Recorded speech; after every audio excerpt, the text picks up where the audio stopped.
Hello and welcome to our morning edition of Arirang News. We begin with these stories making the headlines at this hour.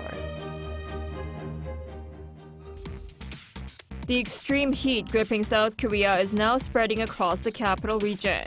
Seoul is expected to hit 38 degrees Celsius today, while parts of Gyeonggi-do province could soar to 39 degrees.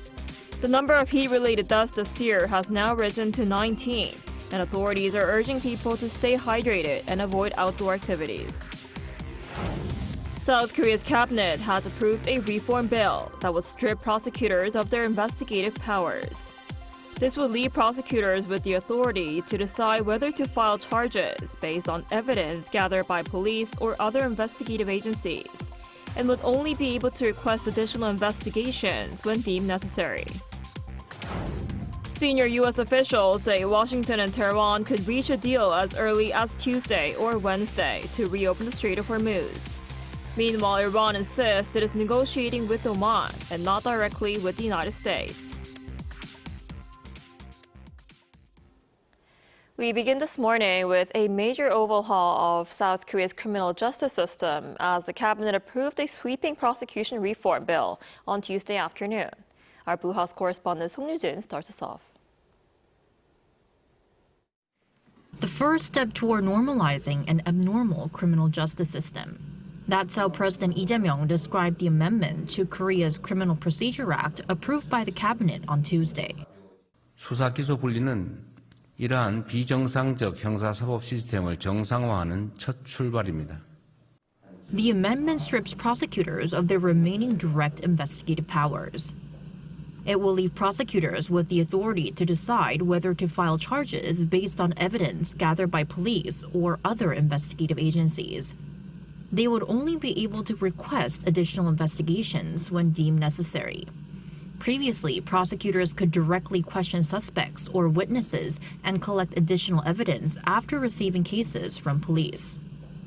Speaking ahead of the cabinet's deliberation, Lee argued that prosecutors have long exercised excessive authority across the criminal justice process, from investigations to prosecutions.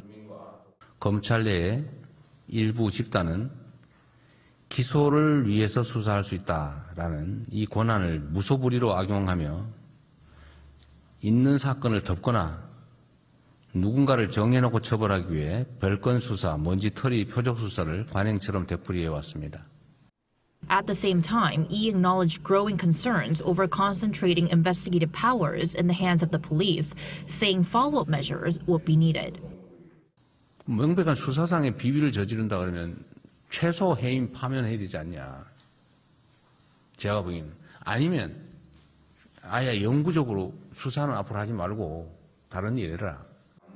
The revised act requires police to complete supplementary investigations requested by prosecutors within 1 month.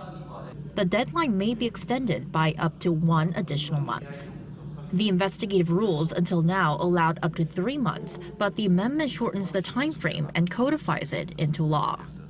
And those who fail to comply with requests for supplementary investigations could face disciplinary action, while cases may also be reassigned to another investigative unit. The revision will take effect on October 2nd, the day 2 new government agencies, one responsible for investigations and the other for prosecutions, are set to be launched. Song Yoo-jin, Arirang News. South Korea's relentless heat wave is now centered on the capital region, with Seoul becoming the hottest place in the country as temperatures continue to shatter summer records. The extreme weather is taking a growing toll, leaving more people dead or hospitalized, while forcing the cancellation of professional baseball games and sending dozens of fans for treatment. Our Lee Seung-jae has more. South Korea's record-breaking heat wave is now tightening its grip on the capital region, with Seoul emerging as the hottest place in the country.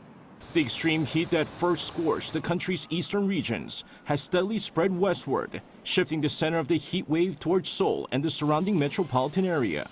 On Tuesday, Seoul's official daytime high climbed to 36.9 degrees Celsius, setting a new high for the summer for the second straight day. Unofficial readings in districts including Gangnam-gu and Guro-gu topped 39 degrees. Forecasters say the heat will intensify again on Wednesday, with Seoul expected to reach 38 degrees, while the cities of Hanam and Osan in Gyeonggi-do province could soar to 39 degrees. The prolonged heat is also taking a growing toll on public health.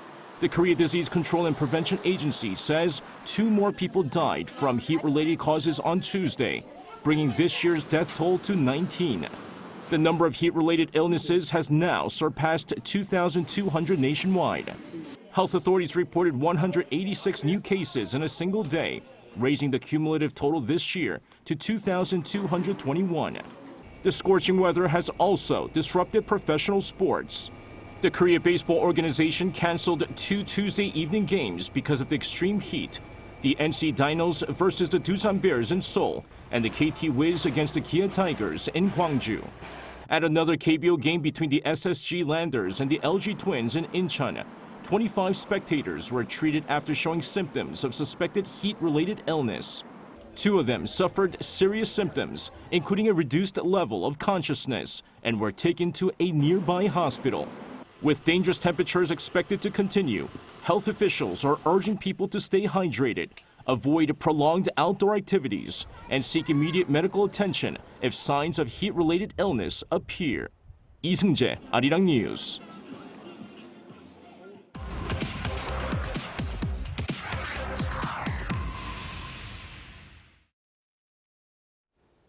Earlier this week, former Republican Congresswoman from California, Michelle Park Steele, arrived in Seoul as the U.S. ambassador to South Korea, making her the second Korean American to serve in the post. For more on this, we're joined today by Professor Kim Young-jun, professor at the National Security College at the Korea National Defense University. Professor Kim, thanks for coming on today. Thanks for having me today. So Steele, she's now taking on a post that had been vacant for 18 months, right? And amid trade tensions and growing geopolitical uncertainty. So how does she differ from previous U.S. ambassadors to Korea, and what impact do you expect her appointment to have on the South Korea-U.S. alliance? Yeah, but this is a very important moment. As you said, the new ambassador is the first female Korean American ambassador who was born in Korea and speak Korean fluently as a mother language.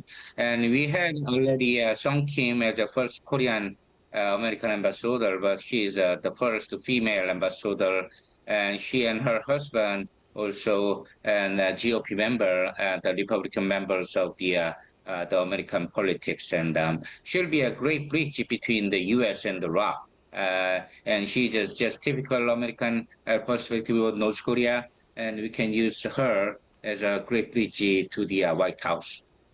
Right, and there are expectations that her appointment could help move forward the implementation of the joint fact sheet agreed between the 2 countries, including especially security consultations that have remained stalled till now. So what areas do you think could see progress first? Yeah, the U.S. and the ROC have many tasks to be solved and developed, like tariff, investment, and nuclear power submarine, and nuclear enrichment and reprocessing right, open transfer, and others. Although many different positions between the 2 countries on different issues, the new ambassador understands what is different and what is the commonality. So she'll be a great channel for more communication and share commonality rather than differences. So U.S. already agree on the South Korean suggestion on the investment in Texas, for example, and we will have a more communication and task to be solved by using her position as a Korean American. Right, and she's also known for having long-standing conservative positions on North Korea and China.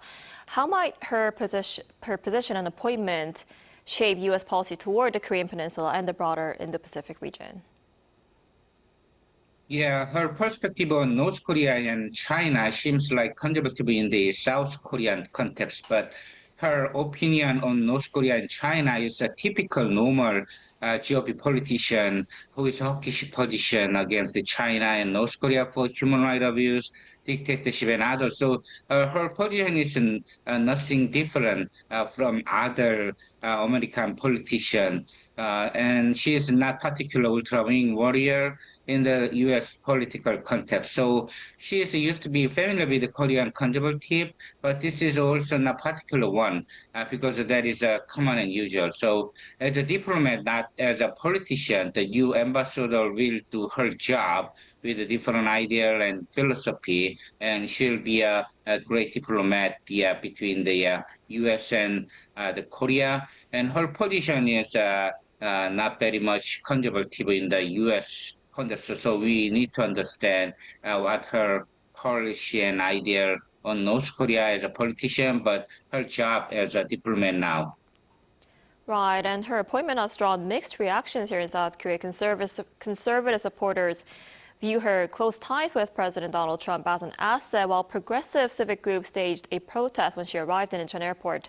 And they labeled her as a right-wing figure. So how are they likely to affect her ability to carry out her diplomatic role here in Korea?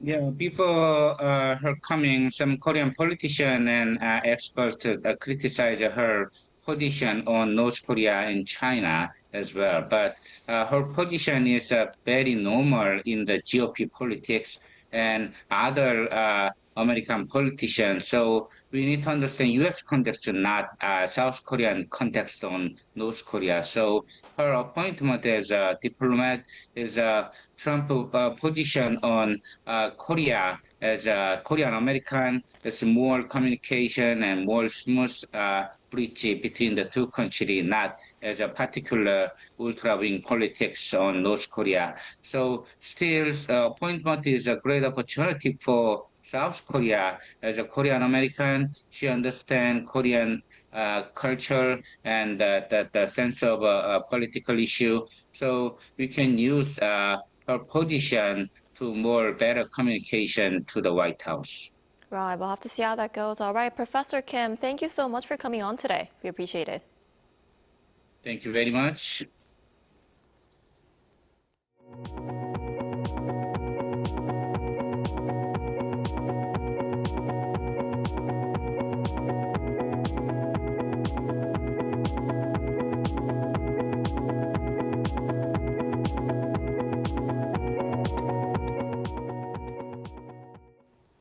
U.S. stocks rallied to record highs on Tuesday after reports that negotiations between the United States and Iran over shipping through the Strait of Hormuz had made progress, easing concerns over global energy supplies. The Dow Jones Industrial Average surged 1.71%, while the S&P 500 climbed 1.79% to its first record close in 2 months. The tech-heavy Nasdaq jumped 2.59%. The optimism also sent oil prices sharply lower.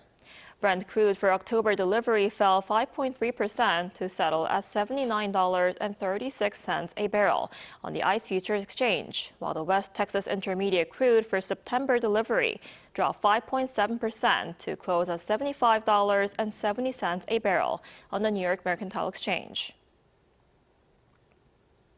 Japan's latest security assessment calls for closer coordination with Seoul and Washington amid growing regional threats. The document has also prompted an immediate protest from Seoul with its unjustified claim over Korea's Dokdo islets. Our correspondent Oh Soo-young has the details. Seoul has called on Tokyo to retract its repeated claim over the Korean islets of Dokdo, published in Japan's latest defense white paper. In a regular briefing Tuesday, Foreign Ministry spokesperson Park Do-sun responded to Japan's territorial claim made for the 22nd consecutive year. The government strongly protests Japan's renewed unjust claim to Dokdo in its defense white paper and urges its immediate withdrawal. Dokdo is clearly Korean territory historically, geographically, and under international law. Japan's claim has no bearing whatsoever on Korea's sovereignty over Dokdo, and the government will respond firmly to any provocation concerning Dokdo. Seoul's position is clear. There is no territorial dispute. Dokdo has long been Korean territory under international law and historical records. The Korean Empire formally placed the islets under Uldo-gun County in 1900, 5 years before Japan attempted to incorporate them. Korea also maintains effective control, with police personnel, government facilities, and civilian residents stationed there. The Japanese embassy's minister, Kazuo Chujo, was called into the foreign ministry at around 3 p.m. Despite the renewed claim, Japan's white paper called Korea an important neighbouring country and partner for the 3rd year in a row. Tokyo said cooperation with Seoul was increasingly important in responding to North Korea's nuclear and missile programs, as well as maritime security threats and major disasters. It also stressed closer trilateral coordination among Korea, Japan and the United States. The document warned that a crisis similar to Russia's invasion of Ukraine could also occur in East Asia. China's growing military activity was again described as Japan's greatest strategic challenge. Tokyo pointed to Beijing's operations around Taiwan, its expanding presence in the Western Pacific, and closer military coordination with Russia. It also raised concern over joint Chinese and Russian bomber flights and naval activity near Japan. North Korea's expanding military cooperation with Russia was also highlighted as another major threat. Tokyo warned that the transfer of weapons, technology and operational experience could strengthen Pyongyang's military capabilities over time. The assessment comes as Japan moves to revise its key national security documents and further strengthen its defense posture. Oh Seong, Arirang News.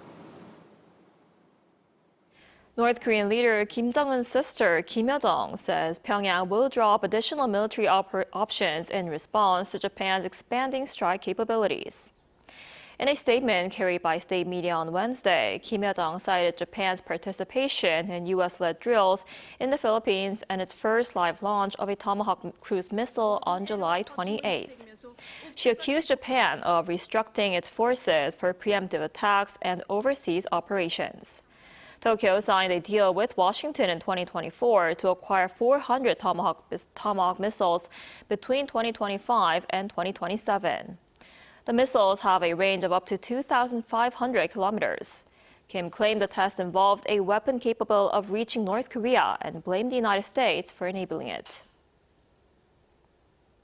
Over in the Middle East, diplomatic efforts are gathering pace to restore shipping through the Strait of Hormuz, which remains largely blocked. Washington and Tehran have both reported progress. Our Lee Soo-jin has more. A deal to reopen the Strait of Hormuz could be reached within days, according to senior officials in the Trump administration. U.S. Secretary of State Marco Rubio said on Tuesday that Washington was involved in talks between Iran and Oman aimed at allowing more vessels to pass safely through the waterway.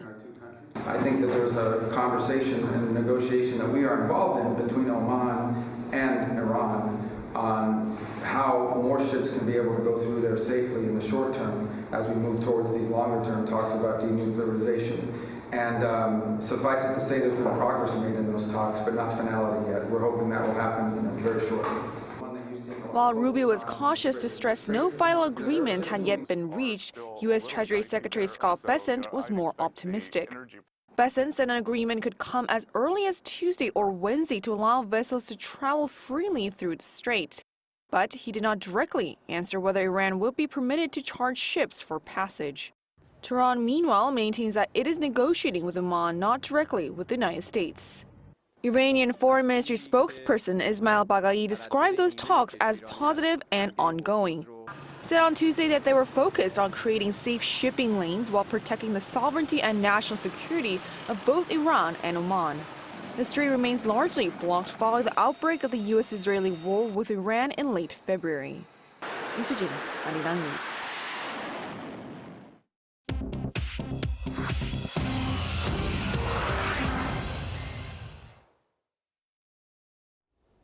Good morning, I'm Chu Ji-hyun, and this is The World Now. In the United States, police in Washington state on Monday have arrested a man they say deliberately started one of 3 wildfires burning around Spokane. More than 700 homes and other buildings have burned down around Spokane, and 64,000 people have been told to evacuate. Investigators say 37-year-old Aaron Farinacci set a roadside patch of grass alight with matches or a lighter on Saturday. That fire swept out of State Park into wooded neighborhoods, turning homes to ash and melting cars. The fire burned more than 10,000 acres on the northern edge of Spokane, a city of 230,000. It is still not contained. No deaths have been reported, but officials expect that to change as crews reach areas they currently cannot get to. SpaceX has beaten Wall Street's expectations in its first earnings report as a public company, but its shares fell on Tuesday due to higher than expected spending on its artificial intelligence business. Revenue came in at $7.8 billion, well ahead of forecasts, and up from $4.7 billion in the first quarter. But SpaceX poured $15.8 billion into artificial intelligence, more than double what it spent in the first 3 months of the year. Investors worry that spending on that scale will not pay for itself, and stock slipped in after-hours trading. Starlink, its satellite internet service, has passed 12 million subscribers, doubling from a year earlier. Guatemala is on alert after the Fuego volcano erupted on Monday, sending gas and ash into the sky and sending lava down its slopes. Emergency officials have moved at least 659 people out of 8 villages into shelters and expect about 10 more communities to follow. A major highway near the volcano is closed and schools in nearby towns are shut. The Fuego volcano is one of Central America's most active volcanoes. An eruption in 2018 killed hundreds of people and wiped out an entire village. In Japan, 3 lions have died within a week at a zoo in western Tokyo, and staff believe the heat was the cause. Autopsies found dehydration and multiple organ failure in all 3 animals. A zoo representative said on Monday it is, quote, the first time we've experienced anything like this. 3 more lions are still unwell and unable to stand. Across Japan, more than 43,000 people have been taken to hospital for heat stroke this summer.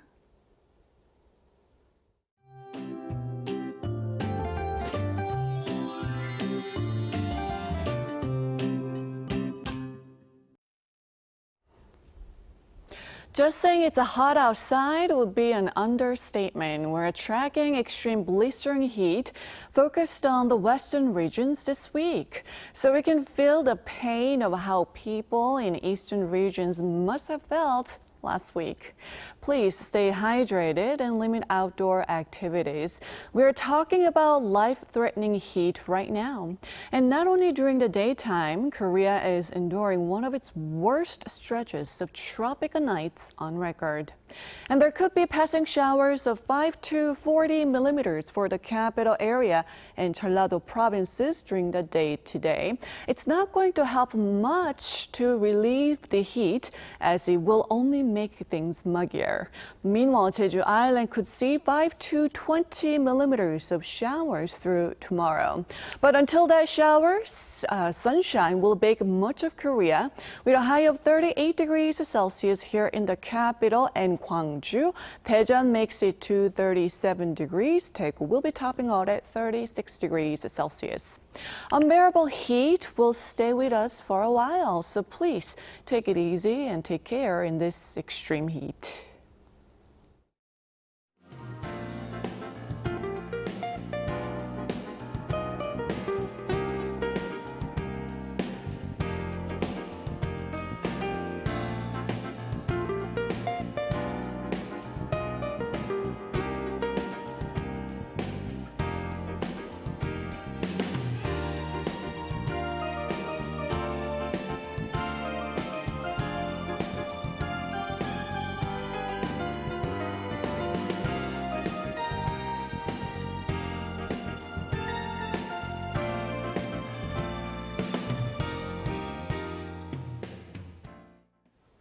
That's all we have for this morning. Arirang News will be back at noon Korea time. Thanks for watching.